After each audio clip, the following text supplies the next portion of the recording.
So what I'm going to go over today is training a life insurance sales team.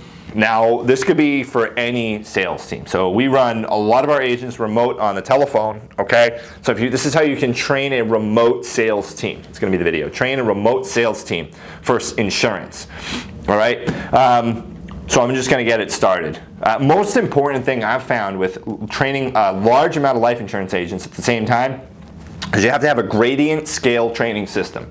What do I mean by that? Well, imagine you try to do physics before you know math. I mean, you can't, right? Physics and calculus, they're like the same thing. So you got a little base level physics. So you got to know how to solve formulas and break down math to apply it to physics, right? So they kind of work together. So when new agents start, I mean, they got to learn a lot of stuff. And as an experienced agent, you can be like, oh yeah, I know this, you know this. I learned this on my own. If you're building a team, I'm sure you probably learned it all on your own by yourself and didn't have much help. But hey, you know what? There's a reason why that you get paid the amount that you get paid, okay? And most people are not going to be able to learn everything by themselves. And if you just put it on them and say they're lazy, they don't want to learn, whatever it may be, then that is your irresponsibility shining through. You got to take responsible for it. I mean, you got to take responsibility for it, okay?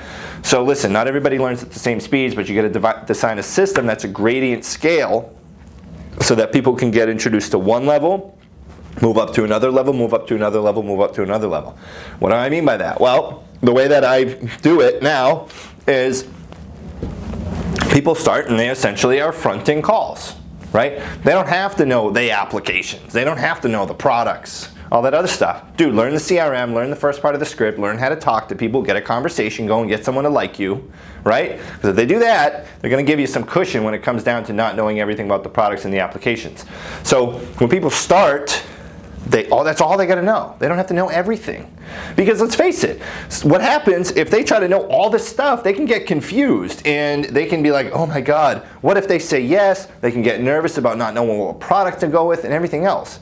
So like teach them it piecewise, because you may overwhelm someone, and it's not that they're lazy, they just don't know what they're doing and they don't know things. So they feel insecure about it and they feel scared. So just have them learn a little bit at a time. All right, so you want to make sure people don't have to learn everything and know everything about what they're doing before they can make a sale. All right, it's easy to say, well, just get on the phone and call people and then just walk them through the deal and figure it out as you go. But it's not going to happen with most people. This is assuming also that you recruit in excess. Okay, you have to recruit in excess. That's at least my take on it. That's what I think. Other people think differently. That's totally cool. Whatever works for you, works for you. I feel you got to go through a lot of people. If you want a bunch of top producers, you're going to have to go through a lot of people to find a bunch of top producers that will be consistent over time. Okay? So you're going to have to recruit in excess, and this is important because you're going to get really good people who may leave. They may go through your training program, they may be really good, and someone else comes along and pitches them on an idea that they may make a couple more bucks with them. Well, you know what? You got a salesperson there, not a true believer in your system, and that's another thing to touch on. But what happens? Well, maybe they've developed the skills. They can say, hey, you know what? I can go do this somewhere else and maybe make more money. Right? Happened to me before. Happens. It's going to happen to you. You're going to have people leave who are really good. They feel like they're overqualified for the position. Okay? You're also going to have people who come in and you count them out. Right? The mama 3. You count her out because you're like, oh, she's going to be busy. Kids are going to be screaming. Everything else. But what? She's got 3 reasons to crush it. So she comes in and absolutely crushes it. Okay? As opposed to single person, got nothing to do, come in, oh dude, I'm going to kill it. I'm going to go 100%. I know everything about everything. I watch Grant Cardone, right? Look, that kid, the person who comes in the loudest, I promise you, they're usually the fastest to leave. So you got to recruit in excess. And then you get the people who come in all quiet and they don't really even have much that you can think of that they're going to work for, and they just, boom, crush it. So you never know. You have to recruit in excess. Do personality assessment. Helps you get a feel for them. Helps you get a feel for how to interact with them. I've learned that about personality assessments with recruiting. Give people a shot. Use those assessments to determine how to interact with them. What gets them to tick? What makes them excited? What gets them motivated? How do you communicate with them? You text them? You call them? Right? You want to develop a video training platform for people to go through in the beginning. So everybody who starts, they get a video training platform, a couple of them, they go through and they learn the basics of what they're going to have to do for their position. Video training platform. However, a video training platform will not solve your recruiting and your training problem. Okay? Well, training is something that you have to do. It's something you have to do. Or train someone to where they're the point where they're good enough to then train other people. But it has to be done. It's not something that happens. You can't just recruit a bunch of people, send them to a video course and say, here, sell. You got to invest time in people. When in that training, it opens up a lot of time and opportunity for you to be able to build that relationship with people. Because you have your management, you have the group, right? So you want to have a great relationship between all three of those entities there. And the only way to do that is be in communication with them. Okay, your team has to like you. They got to love you. And how do you do that? You invest time with them, especially in training. People appreciate that stuff because they come in a commission position and they're like, oh my God, what's going on, right? That's how I was. So yeah, that's video training, and then one-on-one training after, or group trainings to get people where you go over the stuff in the training, in the videos. Training's divided into 3 different categories.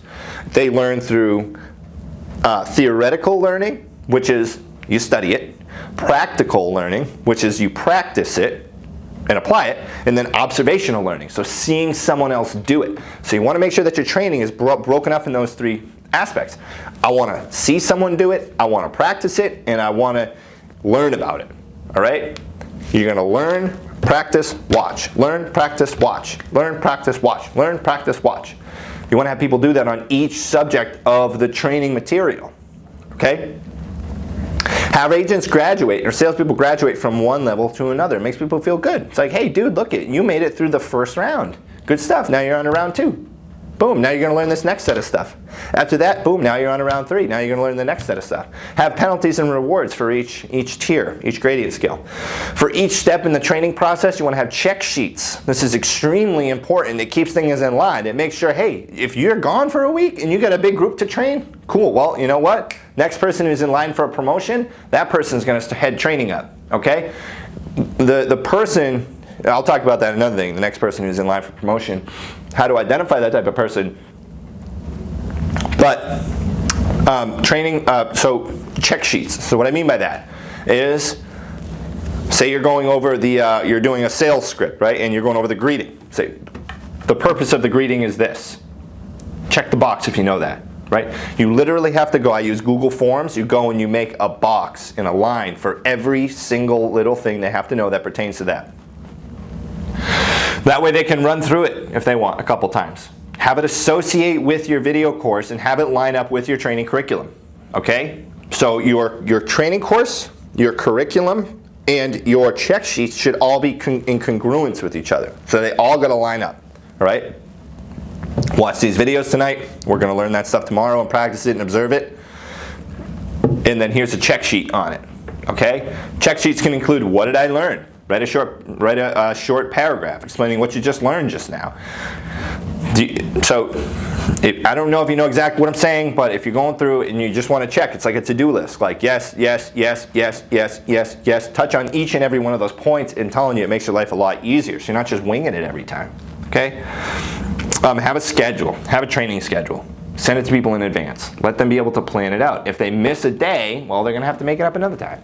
Right? Also, have everyone go through training. I don't care how good or experienced someone says they are. Good experienced people are going to want to come in and just hit the ground running. You know what I'm talking about? Those go-getter hustlers that are like, bro, just put me on the phone, I'm going to crush it. It's like, okay, but listen, you brought a single-shot muzzleloader to a battleship fight.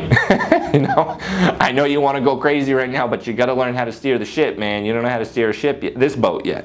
Okay, you were shooting cannons off sailboats before. Now we're on, whatever, TIE fighters and X-wings. You got to learn how to drive those. Have everyone go through it. Agents should also know the exact details of their position. Okay, that means what is their purpose to the organization? What's the policy they follow? Meaning, like, if they're like, oh, what do I do? you want to have them be able to refer back. What do I do here? This is what you follow, okay? This is the policy, meaning follow the check sheets, follow the script, follow the training. What do I do in this situation? Check the check sheets, videos, and script in training modules, okay? So they want to know exactly what they're doing. You want them to have their purpose. You want to have clear-cut guidelines on how they can progress to the next level, clear-cut penalties on what happens if they don't do certain things to get up to there, all right? You want to have how they integrate into the rest of the organization. What's their purpose to the organization? That way they're like, I am part of something. This is what I do. Okay, this is how I contribute. You want them to know that stuff. All right, isolate errors and drill on them. Okay, so find where people are having trouble, drill on it, and write it down. Exactly what you did to overcome and get better at that, because people are going to run into the same things. If one person runs into it, yeah, bet your butt someone else is going to run into it down the road. So if people are like, hey, I'm getting through, I just can't connect with people. Cool, that's what happens a lot. New people start in a phone sales position, they just can't connect with someone. It's hard. Sometimes it's hard to connect with someone on the phone. So we have a drill for it, right? You do this, and then you do this, and then you do this, and then you do this, and then you do this. Let's practice it. Do this, this, this. Oh, you didn't do that, fail, restart. You didn't do this, fail, restart. Drill on it until they get it down. Okay, you want to have drills. One-to-ones. One-to-ones are very important. Some of your best salespeople are going to have serious mental and emotional health issues, okay? Some of your best, I was a great salesperson. I had some serious mental and emotional health issues. Not all of them, but a lot of them, okay? A lot of your salespeople, I found most people have mental health issues or emotional health issues, especially what we went through with COVID. I mean, come on, people sat home all year. Who's happy doing nothing all day? No one, you get depressed. So most people are going to have those issues. You want to have one-on-ones not only to train and maybe listen to call recordings or go over some extracurricular stuff, but you also want to find out what their problems are, what's going on in their lives, okay? If someone's activity drops, okay, what's going on in that person's life? The first thing I think of, what's going on? What do I got to do to help this person get rehabilitated emotionally and mentally and back in the game? Spiritually, maybe. Okay, so most of your people, I'm telling you, and some of you guys out there who are building teams or recruiting on a large scale or training a lot of people or like the head sales manager, sales leader, entrepreneur, business owner, whatever, you may not understand why some people make problems as big of a deal as they do. Okay, but I'm telling you, they're important to them. And that's all that matters, is that their problems are important to them. Okay, so you got to understand that, and you got to get on that level with them and show some empathy about their problems and help work them through it. Okay, because what kind of a leader are you if you don't do that? Right? How are you gonna get support from someone if you don't support them? Okay, stay in communication with your team and make sure they know they're doing a good job. Stay in communication with people. Point out the good things. All right? If you have to talk to someone and reprimand them about something, do it in a one-to-one scenario. Don't do it in public. Okay? Also, when someone is working hard, don't tell them that they're doing something wrong. Okay? When someone's working hard, do not tell them they're doing something wrong, because it can demotivate them. They can start to not be as motivated because they start thinking, what if I do this wrong? What if I do that wrong? What if I do that wrong? What if I do that wrong? You don't want them thinking that way. Okay? So if you see someone struggling with something, say, I love the effort that you're putting in. Here's another way you could do it, that I used to do it, and I found that this way worked a little better than the way that you're taking right now, that you're putting some awesome effort into. All right? So telling people that they're doing something wrong in training is not the way to do it, especially when someone starts, no, you did that wrong. It's like, whoa, okay, just started, don't really know what the hell I'm doing, right? Support people, validate the positive actions and the positive communications, right? Someone says, oh, I'm getting these people, all these people are hanging up on me. Great job getting in touch with so many people, right? Don't pay attention to the negative stuff. Only validate the positive. It really works wonders. Because then what happens is people stop using that negative communication, and you want to create a positive environment for them. Okay, so creating a positive environment comes from you. Make videos, send them videos every morning, throughout the day. Send people text messages, give them a call, say, hey, you're doing a good job. Right? You got to really be engaged with people and bring them up. You're trying to raise leaders. All right. Make sure that if you see some, this is another important thing too. I'm going to end at this. If you see, and I'm going to recap. If you see someone yawning and training, they probably don't need a cup of coffee, and they probably aren't lazy. You probably went over something that they don't understand. So go back. If there's any technical words, this is important too. I'm gonna write this down. This one is super important, glossary. Okay, you wanna make a glossary for your position, for the post that you're training on. So whatever people have to learn, you wanna make a glossary for the difficult words they may run into that they may not know. Okay, it sounds very elementary, but it's exactly what needs to be done. You have to have a glossary so that they can refer back to any hard words. Because if people don't understand the words of their job, how are they going to do their job? Most people don't even know the definition of their job. They don't even know the definition of the title of their job. How are you going to execute properly if you don't even know what you are? Right? And what this is and what that is and what something is exactly, the definition of it. So make sure you have a glossary for that too. I'm sure there are other things, that's all I can think of right now, but thank you for tuning in.